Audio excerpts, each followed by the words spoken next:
बिस्मिल्लाहिर्रहमानिर्रहीम।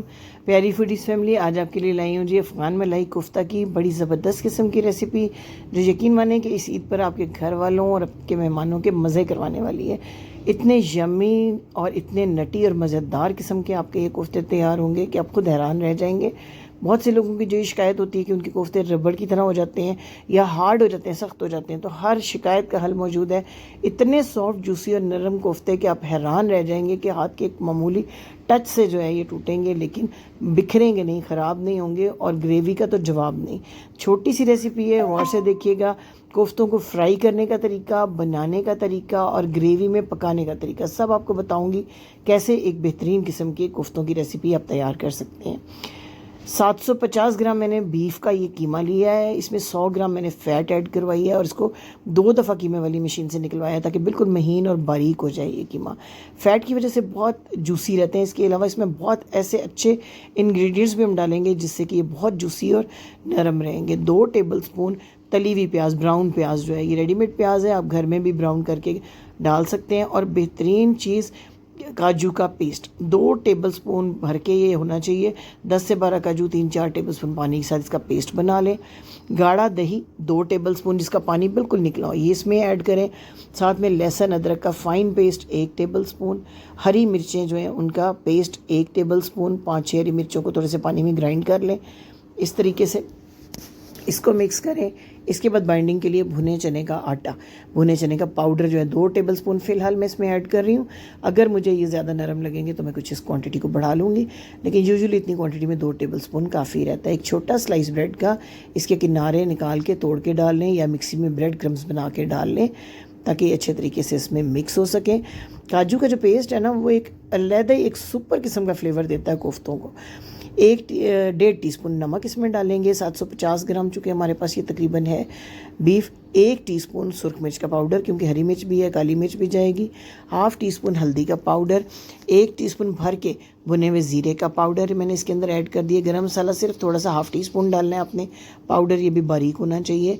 और ½ टीस्पून ताज़ा पिसी हुई काली मिर्च हमने ऐड कर दी। अब इन तमाम चीज़ों को मिक्स करना है अच्छी तरह हाथों के साथ। अगर तो आपके पास चॉपर है फिर तो चॉपर में ये बहुत अच्छे मिक्स हो जाएंगे। चॉपर नहीं है तो हाथों से मसल के, जैसे आटा गूंदते हैं ना, ऐसे आपने इसको गूंदना है पूरे 6-7 मिनट तक। मैं इसको चॉपर में चलाने वाली हूँ, इसलिए मैं सिर्फ 1-आध मिनट तक इसको मिक्स करके चॉपर में डाल दूँगी। चॉपर में भी आपने ये ख्याल रखना है कि तेज़ चॉपर मुसलसल नहीं चलाना, उससे क्या होता है गोश्त गर्म हो जाता है, रबड़ी हो जाता है। तो चंद सेकंड चला के चॉपर को रोकें, फिर चंद सेकंड चलाएं, फिर रोकें। इस तरीके से बहुत अच्छा, यानी ठंडा रहना चाहिए, गोश्त गर्म नहीं होना चाहिए। सिर्फ 1 मिनट मैक्सिमम मैं इसको चलाऊँगी। इसके बाद ये देखिए बिल्कुल जैसे गुंदा हुआ मैदा होता है ऐसे हो जाएगा ये। अब इसको आपने फ्रिज में रख देना है आधे घंटे के लिए मिक्स करके ना। तो इसके बाद आपने कोफ्ते बनाने हैं। उससे क्या होगा, आपके कोफ्ते जुड़े रहेंगे, टूटेंगे नहीं, बिखरेंगे नहीं, और कोफ्ते बनाने में भी बड़ी आसानी होगी आपको। अब ये आइसक्रीम का स्कूप मैंने ले लिया ताकि एक साइज़ के बन सकें। इससे मेजर करके मैं लूँगी। हाथों में थोड़ा सा पानी लगाएं और जितने साइज़ के कोफ्ते आप बनाना चाहते हैं वो एक साइज़ में जो है मुतय्यन करके आप इस तरीके से कोफ्ते बना लें। मैंने काफ़ी बड़े साइज़ के जो है ना इस बैटर से 18 कोफ्ते तैयार कर लिए थे। इसका ख्याल रखना कि क्रैक्स ना हो कोफ्तों में ना, बिल्कुल स्मूथ किस्म का बॉल आपने बनाना है। और इंशाल्लाह जब आप इसको अच्छे तरीके से मसल के और चॉपर में बनाएंगे ना और बारीक कीमा लेंगे तो बिल्कुल इस तरह अच्छी बाइंडिंग होगी इसकी, ख़ुसूसन ब्रेड और भुने हुए चनों की वजह से। ब्रेड का एक टेक्सचर भी बड़ा मज़े का आता है, फ्लेवर बहुत मज़े का आता है कोफ्तों के अंदर। अब ये सारे कोफ्ते जो है हमने फ्राई कर लेने हैं, लेकिन मैं फ्राई करने के बाद जो है ना इनमें से कुछ बचा लूँगी और बाकियों को मैं तैयार करूँगी, कुछ को मैं फ्रीज़ कर लूँगी। अब फ्राइंग में किस चीज़ का ख्याल रखना है स्पेशली, एक तो आपने करनी है शैलो फ्राइंग, दूसरा ये कि 4 मिनट से ऊपर टाइम नहीं देना। 3 से 4 मिनट बस, दोनों साइड से हल्का सा कलर चेंज और साथ ही आपने कोफ्ते निकाल लेने हैं घी में से। यानी घी में हमने इनको पकाना नहीं, वरना क्या होगा, इनका जो फ्लेवर है वो निकल के घी में चला जाएगा, जो एक यखनी सी का फ्लेवर होता है ना वो, और ये हार्ड भी ज़रूर हो जाएंगे। तो आपने हार्ड नहीं होने देना, या हमने इनको पकाना नहीं है, सिर्फ इनको शेप अप करना है ताकि ये बिखरे ना, एक शेप ले लें अपनी। सिर्फ 3 से 4 मिनट तक फ्राई करें, हल्का सा कलर चेंज करें और इनको ऑयल में से निकाल लें। इस चीज़ का आपने ख़ास ख्याल रखना है। ये छोटी छोटी सी टिप्स हैं, बहुत ही मज़े की बनने वाली है ये रेसिपी। पसंद आ रही है तो चैनल को सब्सक्राइब करके बेल आइकन को ज़रूर प्रेस कर लीजिए।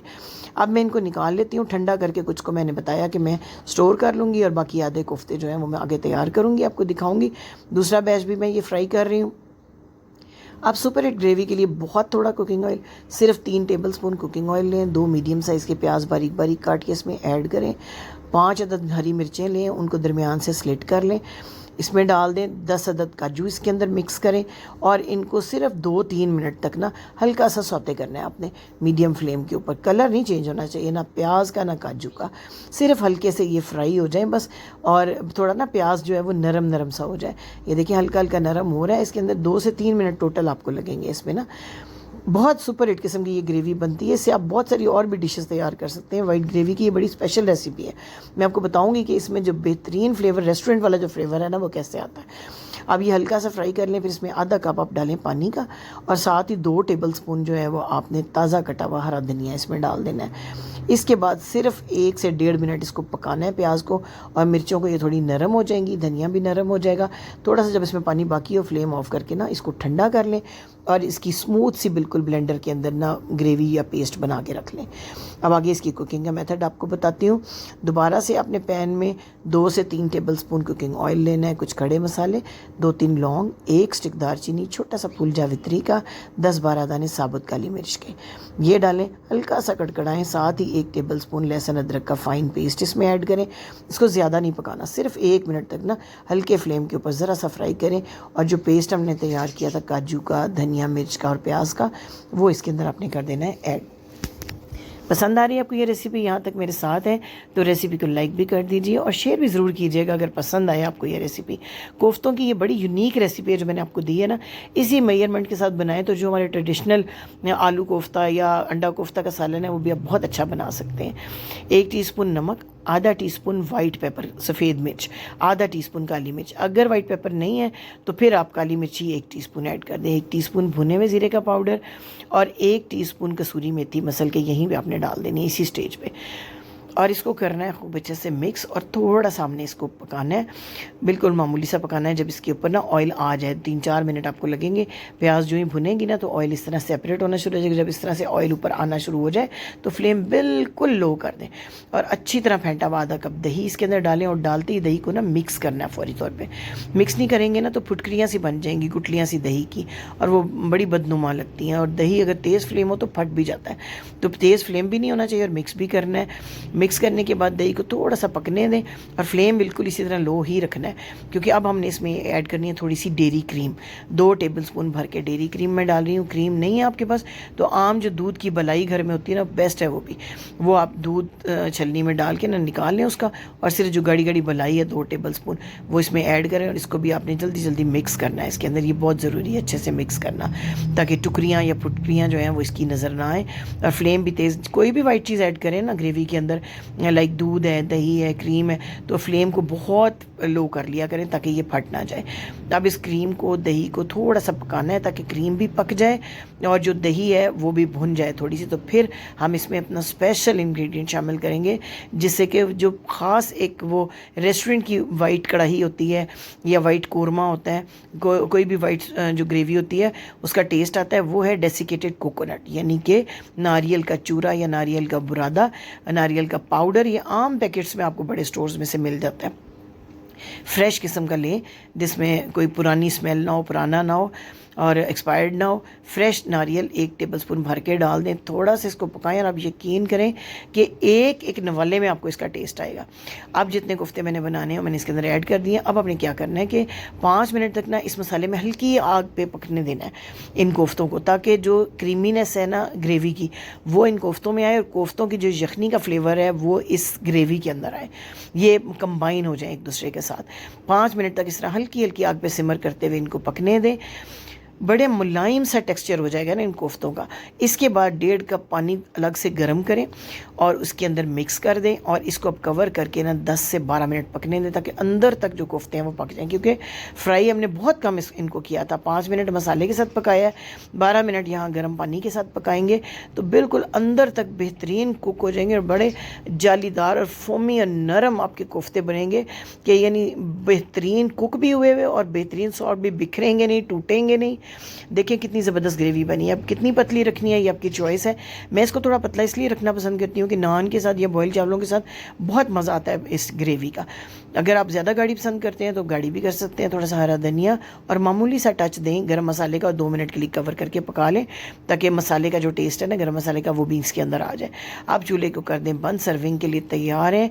इंतहाई रेशमी और मखमली किस्म के हमारे अफ़गान मलाई कोफ्ता बहुत मज़े की ये रेसिपी बनती है। इन्हीं कोफ्तों के साथ आपको ट्रेडिशनल जो ग्रेवी है वो भी बनाना सिखाऊंगी कि कैसे स्मूथ और बिल्कुल देगी और होटल वाली जो ग्रेवी है वो तैयार। ये देखें, टेक्सचर चेक करें, लुक चेक करें ज़रा इन कोफ्तों की, लग रहे हैं ना मज़ेदार, और खाने में तो ऐसे टेस्टी होते हैं। आपने ज़रूर इस ईद पर इस रेसिपी को ट्राई भी करना है और मुझे अपना फीडबैक ज़रूर देना है। आपके कमेंट्स पढ़ना जितनी खुशी का बायस है और कोई चीज़ ऐसी नहीं होती है। व्यूज़ से ज़्यादा मुझे इंतज़ार कमेंट्स का रहता है। ये देखें कितनी मज़ेदार किस्म की ग्रेवी। मैं आपको इसको तोड़ के कोफ्तों को अंदर से दिखाती हूँ कि इनका टेक्सचर कैसा है और किस तरह ये कितने मुलायम है।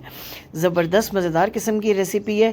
चैनल को सब्सक्राइब करके बेल आइकन प्रेस कर लीजिएगा, क्योंकि ईद के हवाले से हमने बड़ी ज़बरदस्त किस्म की कीमा की, बीफ की, मटन की रेसिपीज़ बनाई हैं, बारबेक्यू की रेसिपीज़ बनाई हैं, जो आप तक हर 2 दिन में पहुँचती रहेंगी। तो इनका नोटिफिकेशन मिलने के लिए ज़रूरी है कि आप बेल आइकन को ज़रूर प्रेस कर लीजिए और साथ ही चैनल को सब्सक्राइब करके वीडियो को शेयर और लाइक कर दीजिए। चेक करें कितने ज़बरदस्त ये तैयार हुए हैं। तोड़ के आपको दिखाती हूँ अंदर से। ये देखें, एक ऐसे मामूली टच के साथ किस तरह मलाई की तरह ये कोफ्ते जो हैं वो आ रहे हैं ना आपके मुंह में पानी। तैयार करेंगे, देखें जालीदार किस्म के अंदर से और ऊपर से मखमल की तरह सॉफ्ट और मज़ेदार ये कोफ्ते तैयार हुए हैं। तो उम्मीद है ज़रूर आपको ये रेसिपी पसंद आएगी, ट्राई कीजिएगा। Thank you for watching. अल्लाह हाफिज़।